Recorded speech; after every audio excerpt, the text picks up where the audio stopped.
We're in studio. We've got a Hawaiian with us. We're complete today. We are complete. You complete me with your bundt cakes. Happy birthday, Brandon. It's your Thank you, birthday. guys. I was getting to that. You stole it. You stole it. Brandon is finally an adult. He turned 18. He can vote. You still don't want to let him drink. Yeah, I'm. How old are you actually? So I just turned 29 today. 29. Which is honestly, it's insane to think about. I wish I was 19 forever. That was to me my best year, most fun year. It's when things were not so serious and important, and you just trained and just had fun. Now I'm old and weathered, and that is the worst idea of anything. I'm now 43. Okay. And life got easy in the 30s.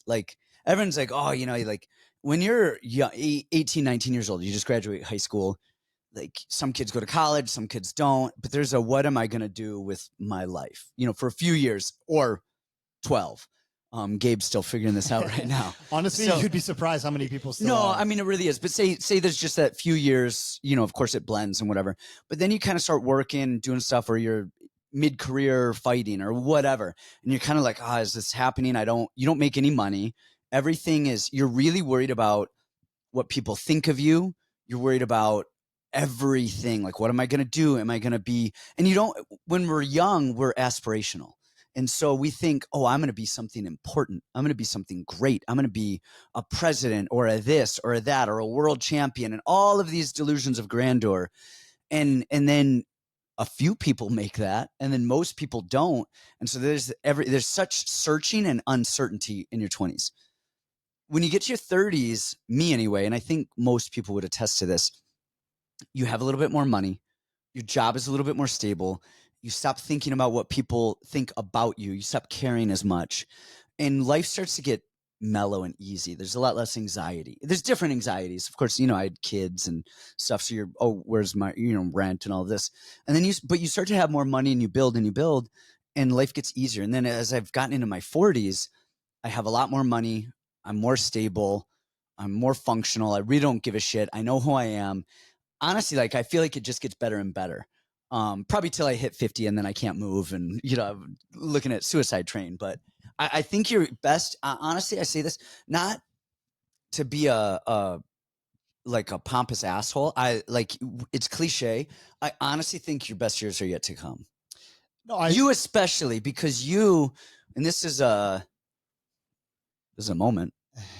You care so much about what people think of you. It's everything. And that's such an insecurity. And I think as you get older and that starts to fade, you're going to be so much happier. I've actually had a lot of time to think about that. This year has been probably, and you know this specifically, this has been my toughest year by far. And I think actually the coolest thing is I got to learn a lot about myself this year. And I was kind of joking when I said, listen, when I was 19, nothing mattered. You can hook up with a girl, not hook up with a girl. It doesn't matter. It has no repercussions on your life way later on. You're training a million times. You're working dead end jobs, just enough to get by. And you're the happiest in the world because there's no serious consequences. Now I'm just older, and everything I do, I have to be very careful. Even the way I eat these days. If I have one meal, I gain 3 pounds. When I was 19, I could eat 5 hot dogs. The meal weighs 7 ounces alone and you eat it and there's 3 pounds in your body. Yeah. I know what you mean. And so things are just backwards. And so you just have to be careful. You have to be careful in business. You have to be careful how you communicate with people. When I'm 19, if I talk crazy, people can pass that off as a young kid, he'll learn. But now it's just the way you carry yourself is more important, the way you act and how you act in the community. And I think for me, I want to be somebody important, but in a different way. I want to be a role model and a good person in life and in general. And then anything else I do past that. I do not want to be a role model. I don't want any kids looking at me. Go away. Just leave me. I just want to be left alone. As I get older, I just want to be left alone. I get that too. No, you're right. The best years are yet to come. This is finally, I feel truly like I am at peace with who I am. I'm not afraid to say things about me. I'm more open than ever. I'm actually really excited. And all this tough times has made me feel make the changes in my life that I feel like I really needed to put me on the right path. Sorry to get sappy and gay on you guys to start. Yeah.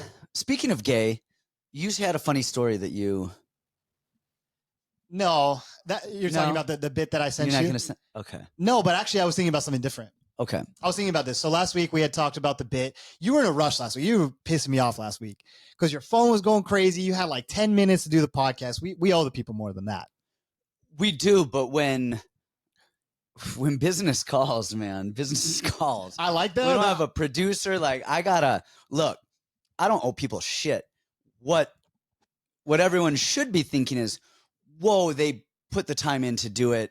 Because I was in, it was That's hard. not how the internet works. You know that. I don't care. It was really hard for me to get stuff done, and I got it done, but I didn't have time to waste. I had to go. I had to leave because I had to go pick up one of the trucks for my business that was being fixed. That I had a window because they were closing. Either way, I like the fact that you didn't bring up the fact that I was also late. Actually, no, I wasn't late. I was on time. Okay, we're good. Yeah, we're good. But now we're here. You were late. No, I wasn't. No, late. you told me that you were going to come here. You're like, yeah, I'm going to eat and then head over. And like an hour and a half later, you came over. Do you understand when you're eating healthy what it takes to make a meal? Everything is from like, scratch. You're like, hey, I'm going to eat and head over. And then you actually qualified that. You put a disclaimer. You're like, by eat, I mean something. So I forget what you said. And it was literally like an hour and a half, 2 hours later. And I was like, I wasn't mad. We just did a thing. We did a thing. You should have told me though, because I would have made more time on the podcast. But here we are. So last week I told you pick out some girls. We're gonna still do that bit. But I was actually thinking about this the other day. So I went to the store. I'm studying different types of meats and like how to cook them.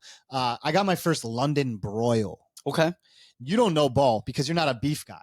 I do know a London broil though. It's a popular dish. Yeah. I mean enough to. I mean I'm competent enough about food to understand, and I have. My wife still eats meat. We still eat, Like, have you ever been to the World Market? Like the world, like Chicago World Market type of stuff? Or are you talking about the store here in Arizona? I'm talking that's about the World Market. The store down the street from your house, and your address is actually 124. Yeah, no, I have. Yes. No, it's a great place. Okay. It's wonderful. They have so much stuff from all over the world. If you guys haven't been, you get little snacks from London, which are horrible. You get some everything from London. Candies from Japan, which are very delicious, and they always have to do with anime. You can get plates from all over the world. Ironically, they don't have any utensils from India. They just don't exist there. Okay. And then I realized, so I'm making this London broil, and it says the step on it is you have to beat the meat, like not in an appropriate way. You have beat to the meat. You have to tenderize it. Yeah. And so I'm looking around my house. I realize I don't have a tenderizing hammer. And then I realized, like, slowly but surely, I have turned my house into the world market. Just random things. Every time a woman leaves my house in an abrupt storm, they always leave behind a trail of fixins along the way. So I'm like looking around my house trying to find a tenderizing hammer. And all I find is this giant mongoloid, where was she from? Laotian club. It's just a wooden club. So I take this thing. And so I'm looking around, and then it hit me. I kind of realized, like, that you were retarded. No, it hit me that I figured out the perfect woman, because my one ex was Brazilian. Brazilians are batshit. Let's be honest. Mm-hmm. Like, they're just not the same. They're not human, honestly. Be real. And then I also dated an Asian.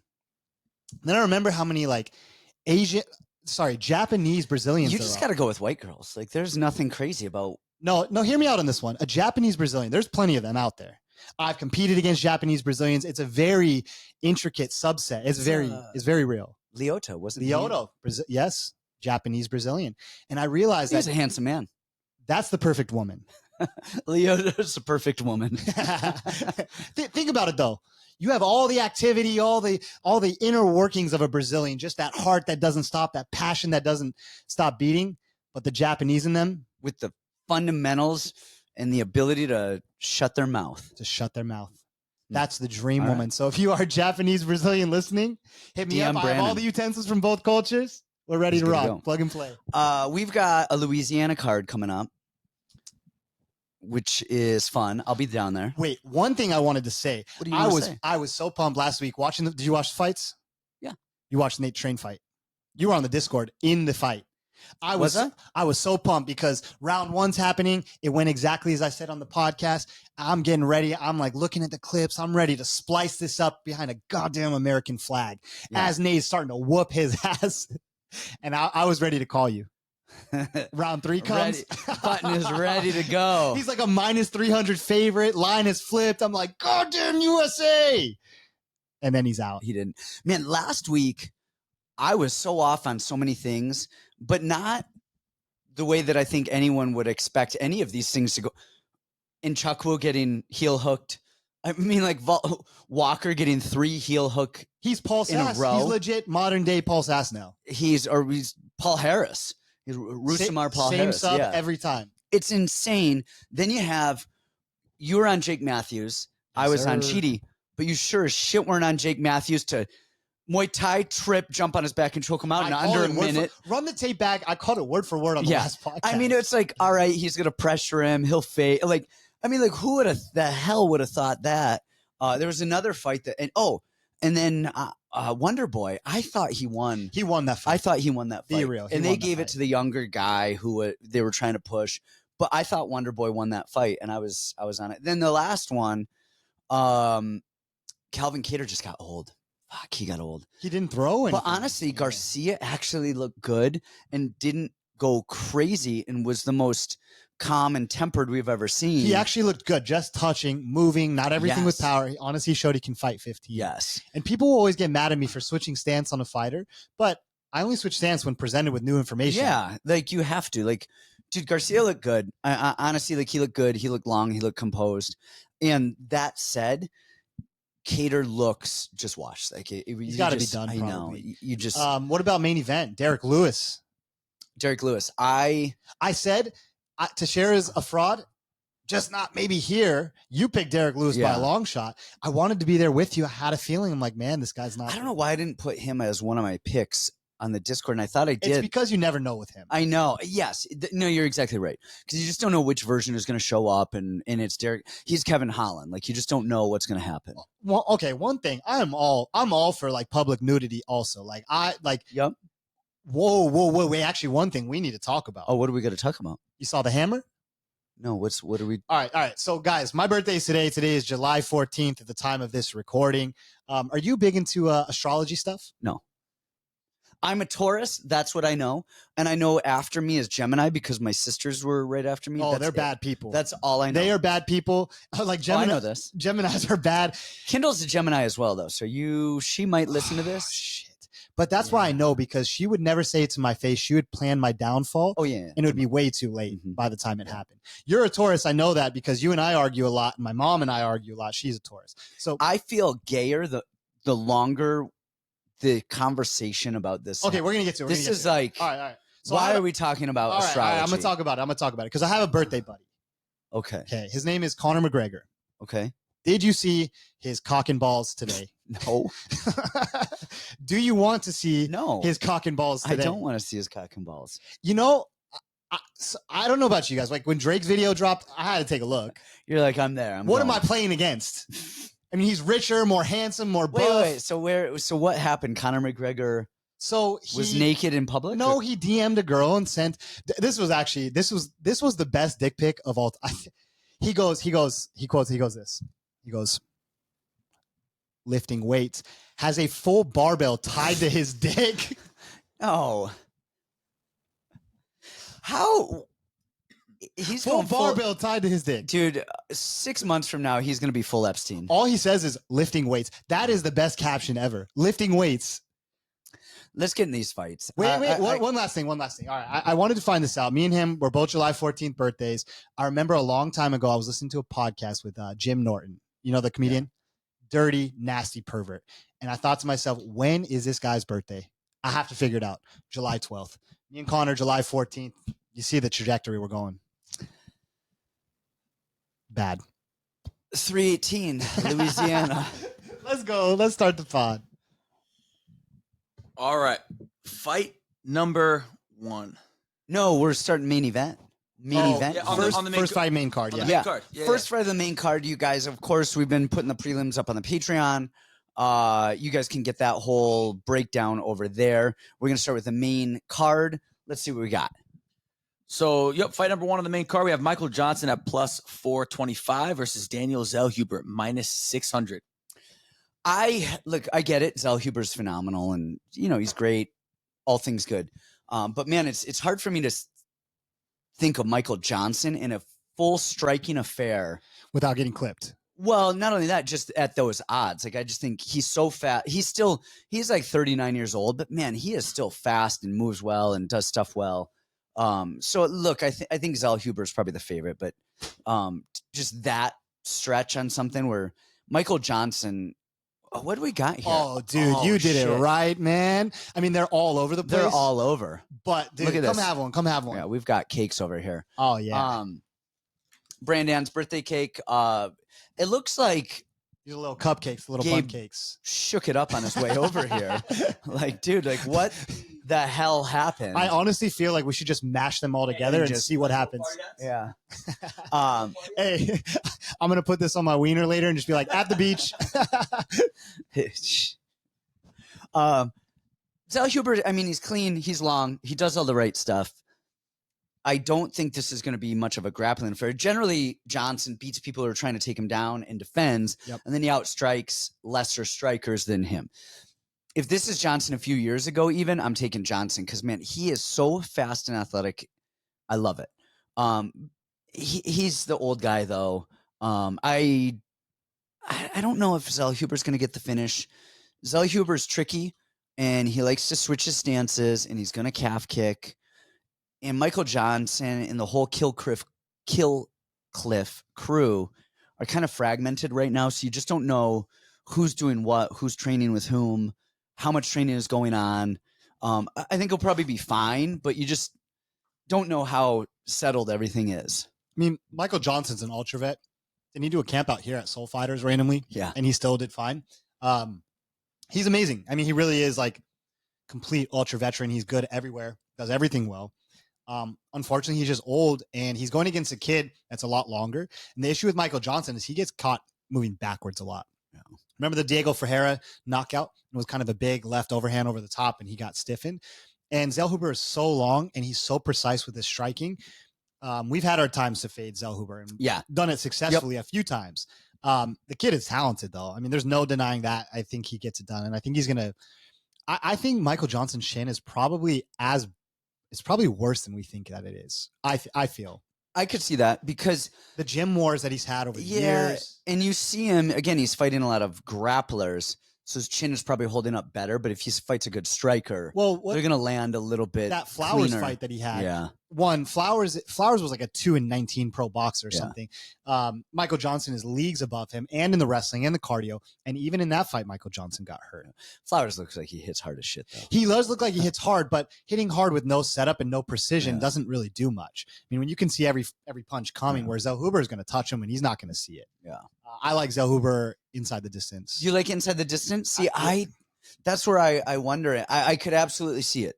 But I think Johnson is vetty enough to like make his way through. Come on. What do you got? It's just the umbrella. Okay. I don't want to see where you put that. All right. What do we got next? So Zellhuber, you're going Zellhuber inside the distance. Yeah, I got him. Yep. I think I'm going Zellhuber over 1.5, which isn't anything crazy, but I don't think it's going to be a quick, fast knockout. If it happens, I think it'll be in the third round where somebody gets clipped. But I think the fight's going to go a good little ways. Perfect. The great breakdown. That was amazing. Thank you so much. Dude, absolutely. Are you going to have one? Eventually. They're nice looking. I'll shut this because the chaos in there is really driving me crazy. Yeah.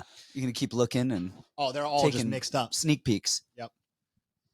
All right. Next, we have second fight of the main card. We have Dan Ige minus 200 versus Patricio Pitbull at plus 170.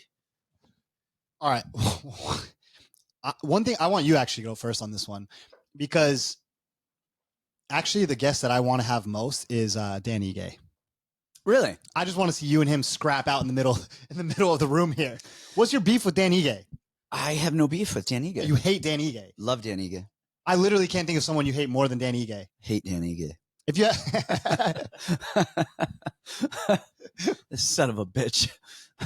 Hate him with all my heart. That's why we brought Zombie back in today. No, I actually don't like. I don't dislike Ige. I just don't. Everyone talks about his wrestling, and I just don't think his wrestling's that good. You'll circle back and you go, you tell too many repeat stories. Every time Ige is even mentioned or thought about, you go, I don't know. They just always talk about who are these people talking about his grappling. They. DJ Khaled out there Yeah. somewhere. But so you've got Pitbull, who is so freaking good in his prime. So good in his prime. And then you've got, this is actually, I think, going to be a lot closer. What were the odds again? Pitbull is plus 170? Correct. Ige is minus 200. Yeah. Pitbull's takedown defense is really good. Yeah. And he measures stuff really well, and his timing and his range and his distance is really good. The issue that I see with him in this fight is that Dan is just younger and durable. Dan's durable. And he's down to He's swing. durable, and he's down to swing. I don't think he's going to get a lot of wrestling success, but he might shoot, and then, of course, that just causes a lot of other things to occur. But Pitbull has a really good guillotine, really good front chokes. He's really tricky, and I think Ige, being as short as he is, look, he fought Yair. Who wants to fight Yair? That's a tough first Max fight. Holloway is taking Yair down, getting outstruck. So here's my question for you, just on a technical part. So in that fight, he was very timid. Mm-hmm. He didn't throw very much he didn't throw anything at all. Was that because Yair is so tricky, or do you think that was a mixture of the nerves and the big fight and UFC I think it's debut? probably threefold. I think the nerves, of course. Yair is tricky as shit. But, I mean, Pitbull's, 37, 38 now? Like, he's just not young. Like, he just can't keep that volume. Yeah, I just don't know that he's going to keep that. Not only the volume, but that like drive and will to win. Like that testosterone he knows this is his last few fades. fights, Yes. Yeah. And so I really, man, testosterone fades unless it doesn't. Yes. Well, here's the thing. If I didn't watch if if Patricio had fought Dan Ige coming into the UFC and I didn't see that Yair fight, I'd say like, hey, Patricio all day long, he's winning this fight.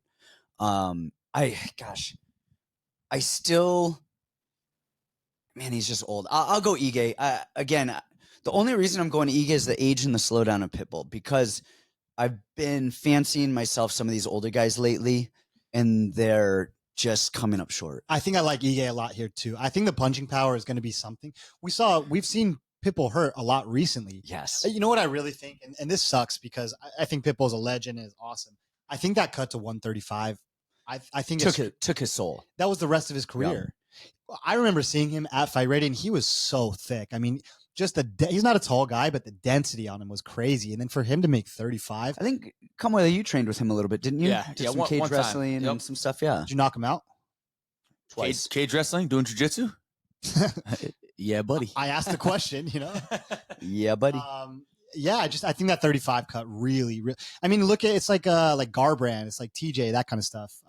Yeah, I just have never been the same. I think I like Ige here. Okay, I'm with boxing. it, and it's sad for me to say because I do think that in prime Pitbull is significantly better than Ige, but I just think he's sliding down that hill. Yep. All right, next up in the featured bout, we have Kevin Holland minus 450 versus Daniel Rodriguez at plus 350. Hey, do you have any D-Rod stories? I don't think we've heard any. Yeah, so one time I saw D-Rod in Vegas. Just cool as hell, man. All right, who do you got in this fight? I think I got Kevin. He's a lot faster. He's a lot faster. D-Rod's just stiff and slow at this point. And D-Rod's not even going to present the wrestling, grappling threat. Like, at least the last fight, I thought Luque did okay for a little bit. Yep. I thought he would grapple and kind of have some ways. D-Rod, we know he's never going to do that. He is fatter and slower and cooler than ever. And, Kev looks good now. Now he's starting to fight like he should have for the last 20 fights. Kevin at 170 is such a better fighter. He's just too frail at 185. Really and he had a lot of success at 185 as well. Not a lot. Yeah. I would say like him and Buckley success. both did and then moved down and are better now. Yeah. Yeah. Buckley, fuck, man. That dude is so good at 170. It's insane. He was tiny for 85. I mean, I've been around him. Like, I found out I'm not 5. Do you want to go? No, I don't want to talk about it. We don't want to go there. We don't want to go there. We don't want to go there. Dude. We don't just I was just about to update birthday. all my profiles to like 5'9" and just see if I could just charm my way. It.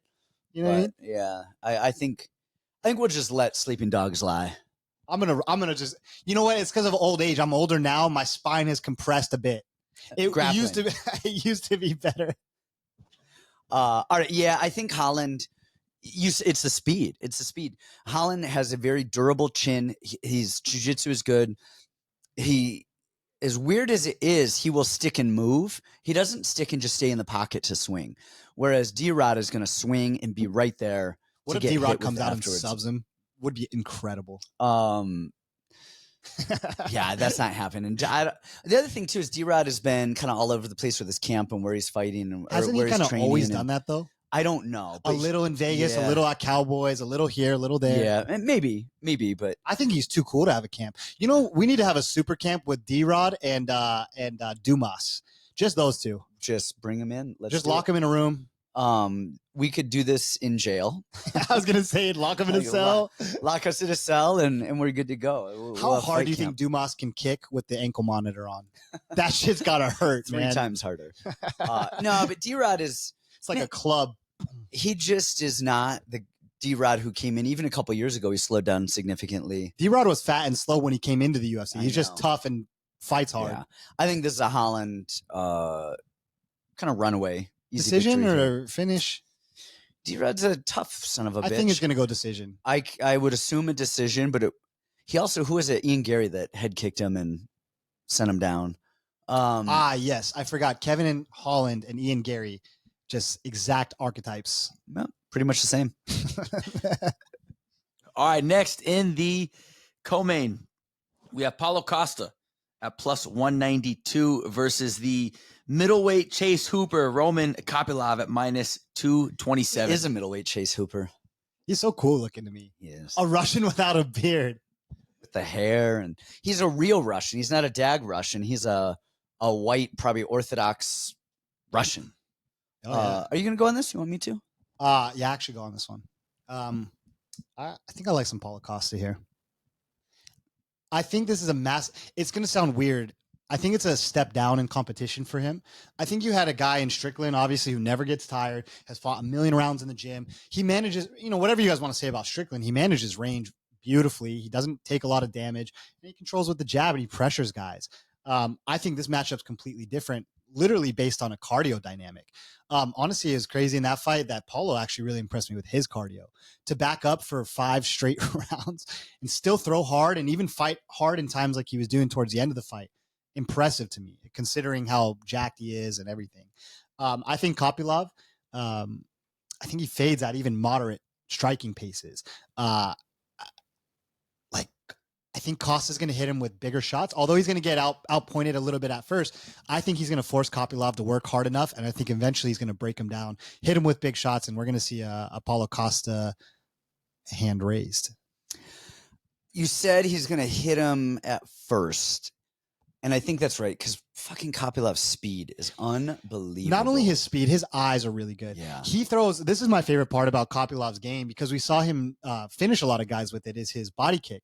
But he doesn't turn over his body kick. He stands here and just flicks it right up, and it goes underneath the elbow every time. It's an incredible shot. And then he always follows with hands, so you can't re-engage him afterwards. It's beautiful what he does, as long as he's fresh. Yeah.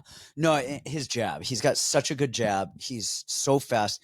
He actually looks kind of small for the division. Like he could almost be a tweener type. Yeah. Probably a little too big for 170, but you look at Paulo, and he looks like he should be a heavyweight. And then you look at Kopylov and you think he should probably be a welterweight. No, I'm actually with you 100%. I think it's a step down, and I think he's going to bully Kopylov in round 2 and 3. And I don't think Paulo's cardio is bad. Like it's really impressive. He will just go. He's like, hey, let's go drown together and let's see what happens. But he's down to fight. Like he's down to do it. And I think again, round 1, I think is Kopylov kind of. As long as Kopylov doesn't land some punches early that obstruct the breathing and the nose of Paulo, just as long as something like that, where it's like, all right, now he's having an issue there. Because you could see Kopylov doing that early with that jab, just touching. Yeah, 5 jabs to the snout in a 30-second period, and all of a sudden he's got that first round's going to be tough for Paulo because also he's going to have to get used to that southpaw look also. Yeah.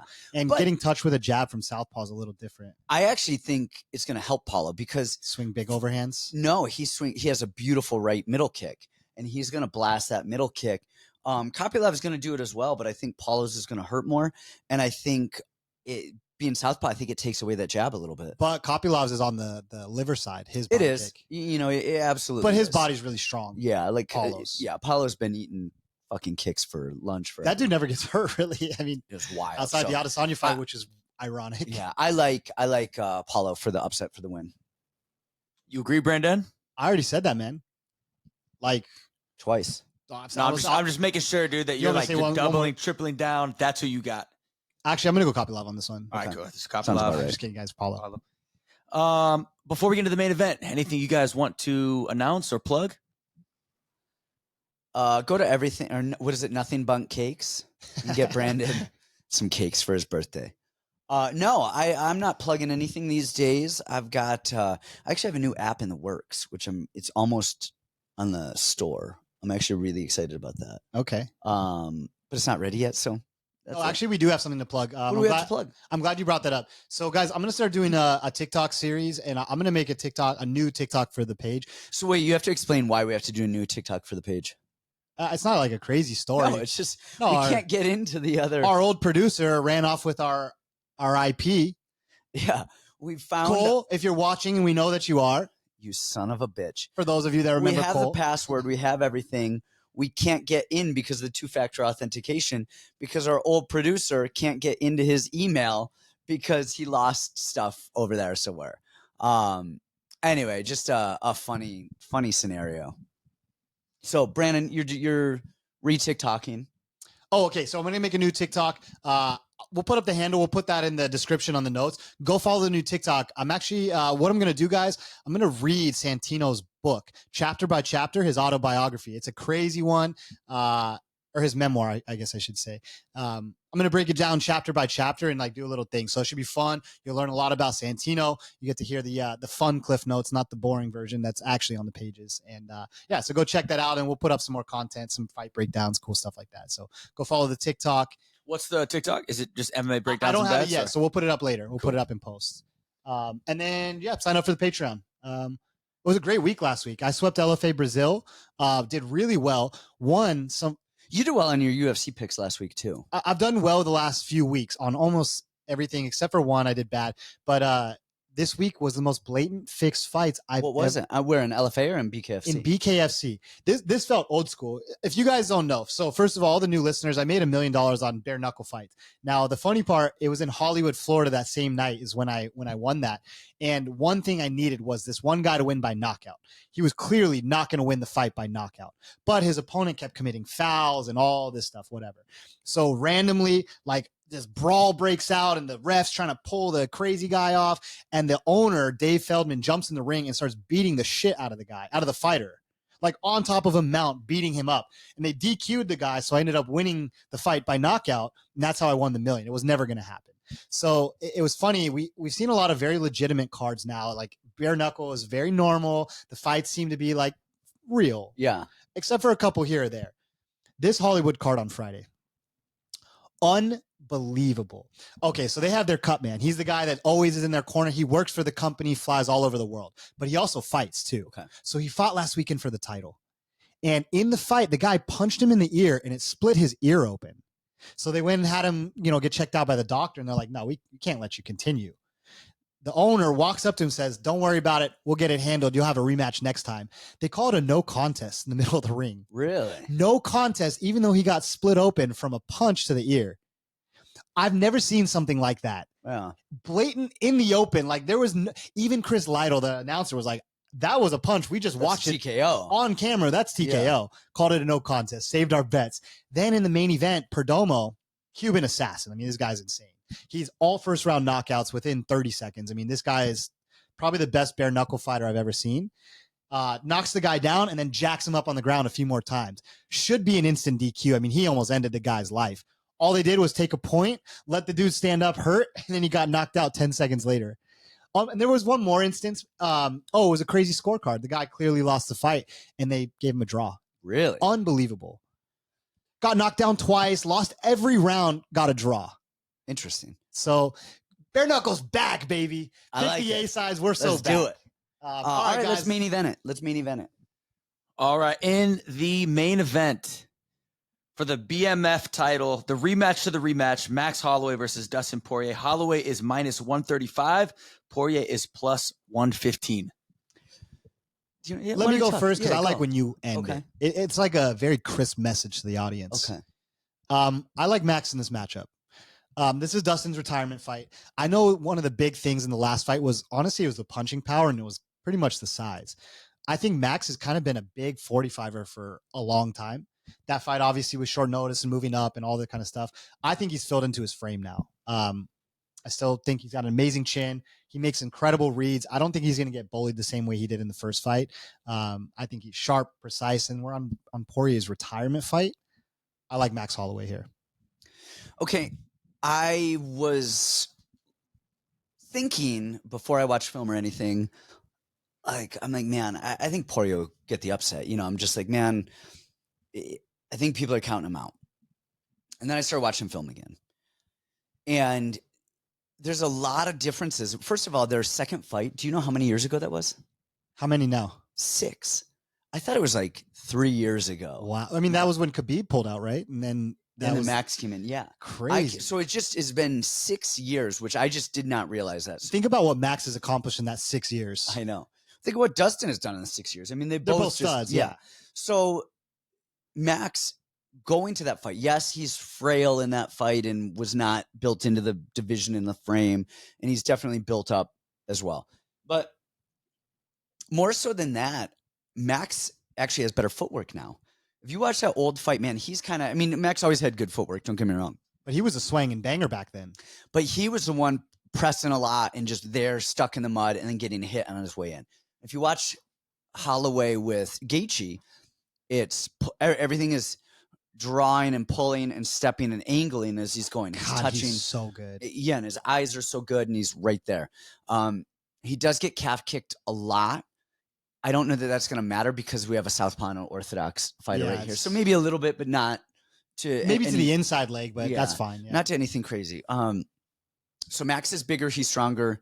He's more built. 6 years younger, or not 6 years younger. I'm sorry, 3 years younger. He's 33. Fighting, but here's one thing. I don't know if you picked this up. To me, when I think of these two guys, I think of Max Holloway. I'm like, in my mind, this guy is still top level. He's still in contention to be fighting the top guys. He just fought Ilya. He just fought all these guys. He's the guy. And then when I think of Poirier, to me, half the fights, it looks like round 2. If he's not just like, he just kind of quits. Like you can kind of just see the tide start to turn a little bit, and he's retirement fight. It just seems like one guy's a real fighter and the other guy is going for big matchups, big fights. Yeah. Big.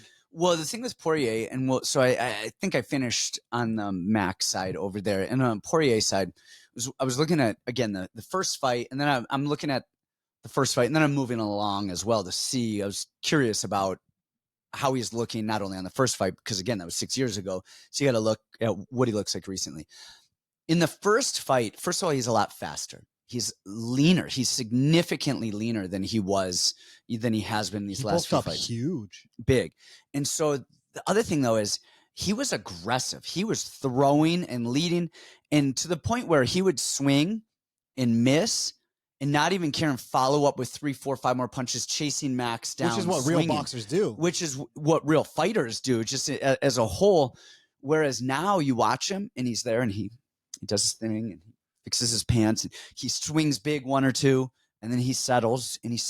I know everybody loves him, but I can't stand that shit. Drives me crazy. Yeah, he has a lot of weird ticks, but I think he's a likable guy, and I think he's a good fighter. I think the spitting in the cage. Do you remember that one where he spit the whole time in the cage? No. That was the most disgusting, frustrating. Yeah, my kids are like, oh, the spitter. He literally sat there. I forget. You guys will tell us in the comments. I think he's the coolest guy on earth. I wish he would just be cool instead of doing all the shit. The weird shit. A lot of people have these weird ticks and whatever. But that said, he's significantly slower. You're just going to say Demir? Yeah. He's significantly slower. But again, he's one punch, 2 punch. He's not there leading the dance to everything.